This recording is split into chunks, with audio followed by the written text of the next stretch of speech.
అనుదినమన్న శ్రోతలకు మన ప్రభువును రక్షకుడయ్యున్న యేసుక్రీస్తు యొక్క సరిసాటి లేని మహా గొప్ప పరిశుద్ధమైన నామమునందు శుభములు. నేడు 2024 సంవత్సరము ఆగస్టు మాసము 2వ తారీఖు శుక్రవారం నాటి ధ్యానాంశము తీమయి కుమారుడు.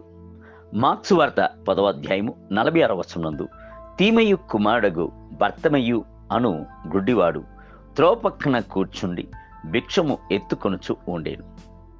బర్తమయి అను పదమునకు తీమయి కుమారుడు అని అర్థము. బర్ అంటే కుమారుడు అనుట చేత బర్తమేయు అంటే తీమయి కుమారుడు అనుటే ఉన్నది.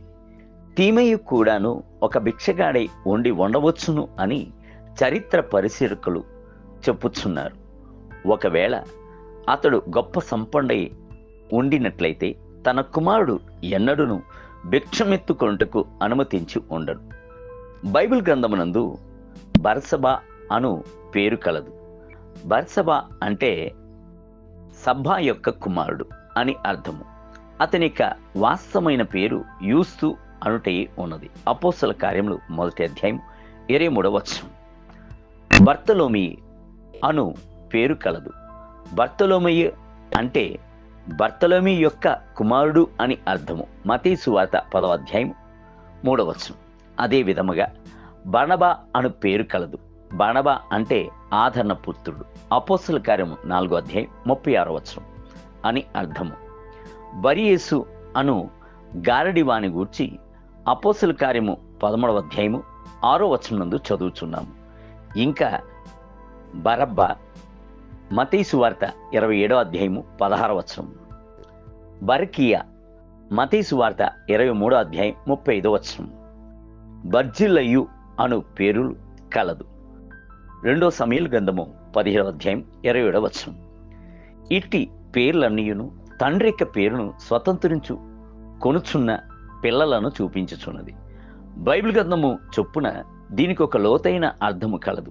మనమందరమును ఆదాము యొక్క కుమారులము.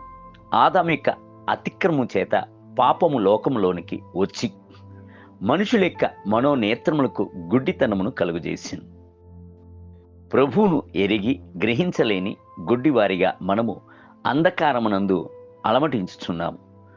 ఆదాము యొక్క పాపము మనకును దేవునికి మధ్య విభజనను కలుగజేసింది. దాని గూర్చి అపోస్తలుడైన పౌలు వ్రాయిచున్నప్పుడు దేవుని సొరిపెయ్యున్న క్రీస్తు మహిమను కనపరచు సువార్త ప్రకాశము వారికి ప్రకాశింపకుండు నిమిత్తము ఈ యుగ సంబంధమైన దేవత అవిశ్వాసులైన వారి మనోనేత్రములకు గుడ్డితనమును కలుగజేసింది అని వ్రాయిచున్నాడు. కొరింథీయులకు రాసిన 2వ పత్రిక 4వ అధ్యాయము 4వ వచనం. దీని ఫలితం ఏమిటి? వారైతే అంధకారమైన మనసు గలవారై తమ హృదయ కాఠిన్యము వలన తమలోనున్న అజ్ఞానము చేత దేవుని వలన కలుగు జీవములో నుండి వేరుపడిన వారై ఉండిరి. ఎఫెసీయులకు రాసిన పత్రిక 4వ అధ్యాయం 18వ వచనం.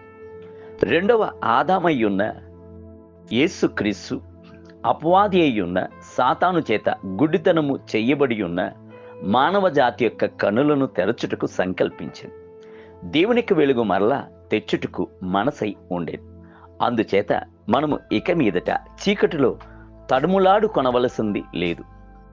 ప్రభు గుడ్డివారిగా ఉన్నవారి యొక్క కనులను తెరచి తన్ను తాను బయలుపరచు కొనుచున్నాడు.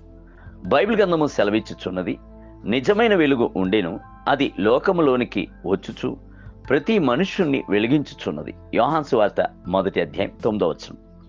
కనులు తెరవబడ్డ అపోస్తలుడైన పేతురు గొప్ప సంతోషముతో వ్రాయిచున్నాడు. అయితే మీరు చీకటిలో నుండి ఆశ్చర్యకరమైన తన వెలుగులోనికి మిమ్ములను పిలిచిన వాని గుణాతిశయములను ప్రచురము చేయు నిమిత్తము ఏర్పరచబడిన వంశమును, రాజులైన యాజక సమూహమును, పరిశుద్ధ జనమును, దేవుని సొత్తైన ప్రజలై ఉన్నారు. పేతురు రాసిన మొదటి పత్రిక 2వ అధ్యాయం 9వ వచనం. దేవుని బిడ్డలారా, మీరు వెలుగు వద్దకు వచ్చుట మాత్రముగాక ఇంకను క్రీస్తును ఎరుగక అంధకారమునందు ఉన్న సహోదరులను క్రీస్తుని వద్దకు తీసుకుని రావాలను. నేటి ధ్యానమునకై ఆ దినమున చెవిటివారు గ్రంథవాక్యములు విందురు, అంధకారము కలిగినను గాఢంధకారము కలిగినను గుడ్డివారు కనులారా చూచెదరు. యెషయా గ్రంథం 29 అధ్యాయం 18 వచనం. నేటి వేద పఠనము కీర్తన గ్రంథము 60, 61 మరియు 62 అధ్యాయములు. సాయంత్రం రోమిలకు రాసిన పత్రిక 5వ అధ్యాయము. ప్రభు మిమ్ములను దీవించును గాక. ఆమేన్.